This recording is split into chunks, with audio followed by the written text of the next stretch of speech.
Mana lebih utama, wasiat atau faraid? Mana lebih utama, wasiat atau faraid? Tak boleh soal lagu tu. Itu ada kewajipan masing-masing. Faraid wajib berlaku, wasiat ini terpulang kepada orang. Kadang-kadang dia wasiat, kadang-kadang tidak diwasiatkan. Cuma kalau berlaga antara faraid dengan wasiat, contohnya katanya si mati sebelum dia mati.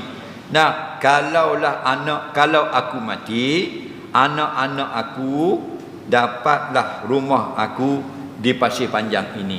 Okey. Kalau mengikut faraid, mereka tak dapat. Kalau ikut wasiat, mereka dapat. Mana-mana nak dulukan? Jawabnya dulukan faraid.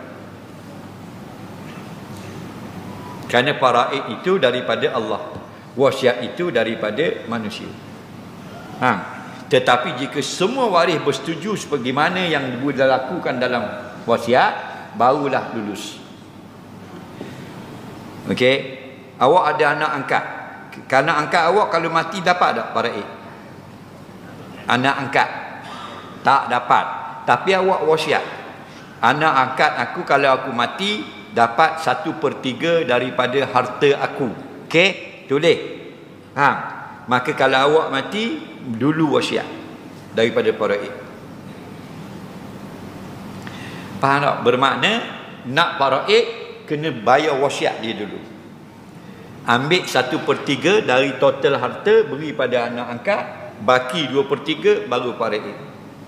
Kena tengok keadaan. Okey? Bila ni senang, ada pejabat pesaka. Bila mati, kematian berlaku, daftar nama-nama waris, letak nama-nama apa jenis-jenis harta benda dan sebagainya, mereka akan bahagikan. Ada mati stand lagi, tak balor. Betul tak?